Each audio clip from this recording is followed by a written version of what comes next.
ሰላማችሁ ይብዛ የተወደዳችሁ የጂኤምኤም ቴሌቪዥን ተመልካቾቻችን ከጂኤምኤም ቴሌቪዥን ከሀገር ውስጥና ከውጭ እንደዚሁ መንፈሳዊ ሆኖ እንቅስቃሴዎችን ወደ እናንተ የምናደርስበት የመረጃ ሰዓት ላይ እንገኛለን። በመጀመሪያም አርዕስተ ዜና የኢትዮጵያ አንድነት በክርስቶስ ወንጌል አማኞች አብያተ ክርስቲያናት ህብረት ለቤተ እምነት መሪዎችና አገልጋዮች ስልጠና መስጠት ጀመረ። በኢትዮጵያ ሙሉ ወንጌል አማኞች ቤተክርስቲያን የደቡብ ምዕራብ አዲስ አበባና አካባቢው ክልል የወሊሶና ቱሉ ቦሎ ክላስተር የመሪዎች ስልጠና ተካሄደ። ኢትዮጵያ ታላቁ የህዳሴ ግድብን አጠናቃ በመመረቋ እንኳን ደስ አላችሁ ሲሉ አንቶኒዮ ጉተሬስ ደስታቸውን ገለጹ። ከውጪ የዩክሬን የወንጌላውያን ፕሮቴስታንት አብያተ ክርስቲያናት ምክር ቤት ከአውሮፓ ወንጌላውያን ህብረት ጋር በይፋ ተቀላቀለ። እንድትከታተሉ የጋበዝኩ ዝርዝር መረጃዎችን ነግራችኋለሁ። የኢትዮጵያ አንድነት በክርስቶስ የወንጌል አማኞች አብያተ ክርስቲያናት ህብረት ለቤተ እምነቶች መሪዎችና አገልጋዮች ስልጠና መስጠት ጀመረ።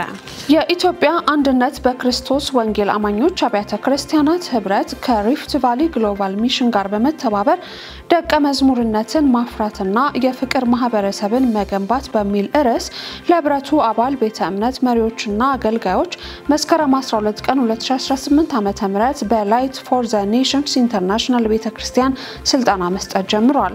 የኢትዮጵያ አንድነት በክርስቶስ ወንጌል አማኞች አብያተ ክርስቲያናት ህብረት ሰብሳቢና የኢትዮጵያ ወንጌል አማኞች አብያተ ክርስቲያናት ካውንስል የሥራ አስፈጻሚ አባል የሆኑት ሐዋርያው ኢዩኤል አብርሃም የእንኳን ደህና መጣችሁ መልእክት ያስተላለፉ ሲሆን የቤተክርስቲያን አንደኛውና ትልቁ ተልዕኮ ደቀ መዝሙርነትን ማፍራት ስለሆነ ቤተ እምነቶች በደቀ መዛሙርት ላይ ትኩረት በማድረግ ጠንካራ ስራዎችን መስራት እንደሚገባቸው መልእክት በማስተላለፍ የምናገለግለው ወንጌል የፍቅር ወንጌል ስለሆነ የፍቅር ማህበረሰብን መገንባት ያስፈልጋል ብለዋል። በእለቱም የሪፍት ቫሊ ግሎባል ሚሽን ባለራዕይና ፕሬዝዳንት ዶክተር ገዛኸኝ አስማማው ተሳታፊዎችን እንኳን ደህና መጣችሁ በማለት ደቀ መዝሙርነት ማፍራትና የፍቅር ማህበረሰብን መገንባት በሚል ርዕስ ስልጠናው መስጠት የጀመሩ ሲሆን ይህም ስልጠና ለሚቀጥሉት 3 ወራት የሚቀጥል ይሆናል። መረጃው ከኢትዮጵያ አንድነት በክርስቶስ ወንጌል አማኞች አብያተ ክርስቲያናት ህብረት አገኘ ነው። በኢትዮጵያ ሙሉ ወንጌል አማኞች ቤተክርስቲያን የደቡብ ምዕራብ አዲስ አበባና አካባቢው ክልል የወሊሶና ቱሉ ቦሎ ክላስተር የመሪዎች ስልጠና ተካሄደ። በወሊሶ መሃል ከተማ አጥቢያ ለቤተ ክርስቲያን መሪዎችና ሙሉ ጊዜ አገልጋዮች የሁለት ቀን ስልጠና ከመስከረም 13 እስከ 14 2018 ዓ.ም ተሰጥቷል። የክልሉ ፕሬዝዳንት መጋቢ አምሮ መልካሙ በመገኘት የእንኳን ደህና መጣችሁ መልእክት በማስተላለፍ የስልጠናውን ዓላማ ገልጸዋል። መጋቢ ፍስሐ ተስፋዬ የቤተ ክርስቲያን ተከላና እድገት በሚል ርዕስ የመጀመሪያውን ቀን ስልጠና ሰጥተዋል። በዚህም ስልጠና ላይ ከ120 በላይ መጋቢዎችና አገልጋዮች የተሳተፉ ሲሆን መስከረም 14 2018 ዓ.ም ስልጠናው እንደተጠናቀቀም ተገልጿል። መረጃው የኢትዮጵያ ሙሉ ወንጌል አማኞች ቤተክርስቲያን ነው። ኢትዮጵያ ታላቁን የህዳሴ ግድብ አጠናቃ በመመረቋ እንኳን ደስ አላችሁ ሲሉ አንቶኒዮ ጉተሬስ ደስታቸውን ገለጹ። የተባበሩት መንግስታት ድርጅት ተመድ ዋና ጸሐፊ አንቶኒዮ ጉተሬስ ኢትዮጵያ ታላቁ የኢትዮጵያ ህዳሴ ግድብን አጠናቃ በመመረቋ እንኳን ደስ አላችሁ ብለዋል።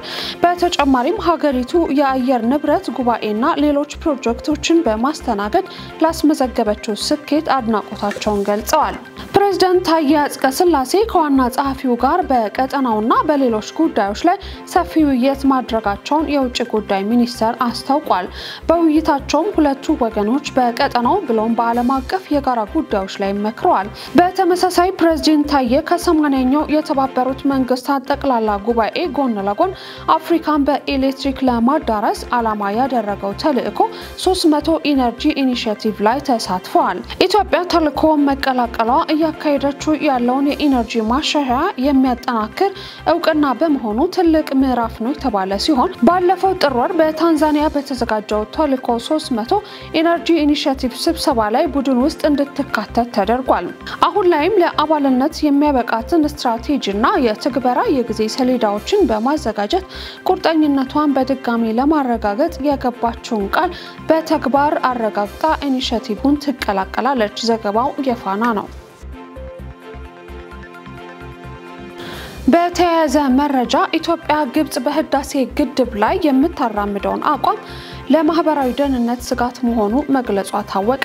በውጭ ጉዳይ ሚኒስትር ጌዲዮን ጢሞቴዎስ የተፈረመውና ለተባበሩት መንግስታት ጸጥታው ምክር ቤት የተላከው ደብዳቤ ግብጽ ኢትዮጵያ ላይ የምታሳየው ዛቻ የአፍሪካ ቀንድን መተራመስ ቀጣይ ፖሊሲዋ መሆኑ ያሳያል ይላል። ደብዳቤው የግብጽ ባለስልጣናት የግድቡን መመረቅ ተከትሎ ለጸጥታው ምክር ቤት የጻፉትን የክስ ደብዳቤ በተመለከተም ኢትዮጵያ ከአባይ ውሃ የመጠቀም መብቷ ከማንም ፍቃድ መጠየቅ የሚያስፈልገው ጉዳይ አይደለም እንደሚልም ተዘግቧል። የኢትዮጵያ አካሄድ በትብብር መንፈስ በሙሉ ብልጽግና በመልካም እምነት ላይ የተመሰረተ ቢሆንም ግብጽ ከሰሞኑ ያስገባችው ደብዳቤ ያለምንም የትብብር መንፈስ የአባይን ውሃ በበላይነት በብቸኝነት ለመጠቀም ያሳየችበት ግልጽ ፍላጎት መሆኑን ደብዳቤው ያስረዳል ተብሏል። በነቀምቴ ከተማ አንዲት እናት 5 ልጆችን በአንድ ጊዜ ተገላገለች። ወይዘሮ አስቴር ተረፈ የነቀምቴ ከተማ ነዋሪ ስትሆን ከ5 ዓመት በፊት አንዲት ሴት ልጅ ተገላግላ ነበር። አሁን ላይም በወለጋ ዩኒቨርሲቲ ኮምፕሬሄንሲቭ ስፔሻላይዝድ ሆስፒታል በአንድ ጊዜ 5 ልጆችን በሰላም ተገላግላለች። ወይዘሮ አስቴር 3 ወንድ ልጆችና 2 ሴት ልጆችን በሰላም መገላገሏን የሆስፒታሉ የማህፀን ሕክምና ስፔሻሊስት ዶክተር ቢቂላ ለሚ ለፋና ሚዲያ ኮርፖሬሽን ተናግረዋል። እናትና የተወለዱት 5 ህጻናት በመልካም ጤንነት ላይም እንደሚገኙም አመላክተዋል። የዘገበው ፋና ነው። እየተከታተላችሁ ያላችሁት ከጄኤምኤም ቴሌቪዥን ወደ እናንተ እየደረሰ ያለው መረጃዎቻችን ነው። ወደ ውጭ መረጃ አልፋለሁ። የዩክሬን የወንጌላውያን ፕሮቴስታንት አብያተ ክርስቲያናት ህብረት ምክር ቤት ከአውሮፓ ወንጌላውያን ህብረት ጋር በይፋ ተቀላቀለች። ባልደረባችን ዳንኤል አንተነ ዝርዝር መረጃውን ይነግረናል። የዩክሬን የወንጌላውያን ፕሮቴስታንት አብያተ ክርስቲያናት ምክር ቤት ሙሉ አባል በመሆን በይፋ ወደ አውሮፓ ወንጌላውያን ህብረት እንደተቀላቀሉም ተገልጿል። ይህ ውሳኔ በሴፕቴምበር 17 ቀን 2025 ዓ.ም በተካሄደው የህብረቱ ዓመታዊ ስብሰባ ላይ በአባላት ሙሉ ድምጽ ተቀባይነትም አግኝቷል። በዚህ እንደጸደቀ በተነገረው የዩክሬን መደበኛ የወንጌላውያን አካሄድ የመጀመሪያ ሲሆን የ3 ዓመት ውይይትና የስምምነት ሂደትን እንደወሰደም ተነግሯል። ይህንን አስመልክቶም የህብረቱ መሪዎች ይህንን ግንኙነት ለማጉላትም በመስከረም ወር በዩክሬን ጉብኝትም አድርገዋል። የአውሮፓ ወንጌላውያን ህብረት ዋና ጸሐፊ ኮኒ ዱርቴ እንደተናገሩትም በ3ቱ የጦርነት ዓመታት ውስጥ ብዙ ብሔራዊ የወንጌላውያን ህብረት ከነርሱ ጋር ተካፍለዋል። ነገር ግን አሁን በመደበኛነት አንድ ላይ በመሆናችን ደስ ብሎኛል ሲሉም ተናግረዋል። የተደረገው ህብረትም ለዩክሬን ወንጌላውያንና በመላው አውሮፓ ከሚገኙ ተመሳሳይ ቤተክርስቲያናት ጋር የበለጠ ትብብርና በሃይማኖት ነጻነት ጉዳዮች ላይም እንደሚያጠናክርም ይጠበቃል። ከዚሁ ጋር ተያይዘውም የአውሮፓ ወንጌላውያን ህብረት ሩሲያን በዩክሬን ላይ ያደረሰችውን ወረራ በማውገዝም ለሰላም ጸሎትም ጥሪያቸውንም አቅርበዋል። ሁለቱም ዩክሬንና ሩሲያ በአውሮፓና ዓለም አቀፍ የወንጌላውያን አባልነት ውስጥም እንደሚካተቱም ተገልጿል። የአውሮፓ ወንጌላውያን ህብረት በአውሮፓ የሚገኙ ብሔራዊ የወንጌላውያን ህብረት ማህበራት ቤተ እምነቶችና ቤተ ክርስቲያናት አንድ በማድረግ የሚታወቅም ሲሆን ዋነኛ ዓላማውም በህብረተሰቡ ውስጥ ክርስቲያናዊና የወንጌል ሥራን መስራት፣ የእምነት ነጻነትን መጠበቅና አድሎን ከመዋጋት በተጨማሪም ስነ መለኮታዊና ማህበራዊ እሴቶችን ማዳበርም ነው። የአውሮፓ ወንጌላውያን ህብረት በአሁኑ ሰዓት ወደ 23 ሚሊዮን የሚጠጉ ወንጌላውያን ክርስቲያኖችን የሚወክል ሲሆን ከ35 በላይ የአውሮፓ ሀገሮችንም ያጠቃልላል። ህብረቱ ሩሲያ በዩክሬን ላይ የምታደርገውን ህገወጥ ጥቃትን በመቃወም ክሪሚያና ዶንባስን ጨምሮ ሙሉ በሙሉ ለቀው እንዲወጡም ሲልም አሳስቧል። በዚህም የዩክሬን ወንጌላውያን ፕሮቴስታንት አብያተ ክርስቲያናት ከአውሮፓ ወንጌላውያን ህብረት ጋር አባል በመሆንም ለዓለም አቀፍ ትብብር፣ ለጋራ ተግባራትና በአውሮፓ እንዲሁም በዓለም ላይ የሃይማኖት ነጻነትን ለመጠበቅ ወሳኝ እርምጃ ነውም ተብሏል። ዘገባው የክርስቲያን ዴይሊ ነው።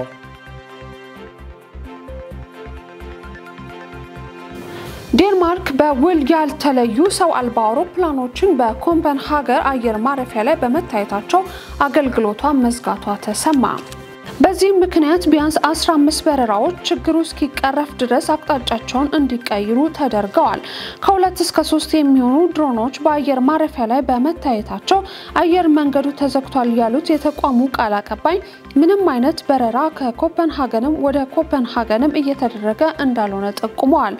በአየር ማረፊያው ላይ ከ3 እስከ 4 የሚደርሱ ሰው አልባ አውሮፕላኖች መታየታቸው ደግሞ ፖሊስ አረጋግጧል። ድሮኖቹ በጣቢያው ላይ በመመላለስ ላይ መሆናቸውን ያሳወቀው የኮፐንሃገን ፖሊስ ምን እንደሆነ ለመለየት ምርመራ ላይ ነኝ ያለ ሲሆን ድሮኖቹ ወታደራዊ ይሆኑ ለሌላ ዓላማ የሚሆኑ በግልጽ አልተለዩም። ግለሰቦች ከሚይዟቸው ድሮኖች መጠን ከፍ ያሉ መሆናቸው ግን የኮፐንሃገን ፖሊስ ይፋ አድርጓል። እንዲህ አይነቱ ሐሳብ የመጣው ሶስት የሰሜን አትላንቲክ የጦር ጥምረት አባልነት የአየር ክልላችን በሩሲያ ተጥሷል ባሉበት አጋጣሚ ነው። ዘገባው የአልጀዚራ ነው። መረጃዎቹን ከማጠቃለል በፊት አርዕስተ ዜናዎቹን ላስታውሳችሁ። የኢትዮጵያ አንድነት በክርስቶስ ወንጌል አማኞች አብያተ ክርስቲያናት ህብረት ለቤተ እምነት መሪዎችና አገልጋዮች ስልጠና መስጠት ጀመረ። በኢትዮጵያ ሙሉ ወንጌል አማኞች ቤተክርስቲያን የደቡብ ምዕራብ አዲስ አበባና አካባቢው ክልል የወሊሶና ቱሉ ቦሎ ክላስተር የመሪዎች ስልጠና ተካሄደ። ኢትዮጵያ ታላቁ የህዳሴ ግድብን አጠናቃ በመመረቋ እንኳን ደስ አላችሁ ሲሉ አንቶኒዮ ጉተሬስ ደስታቸውን ገለጹ።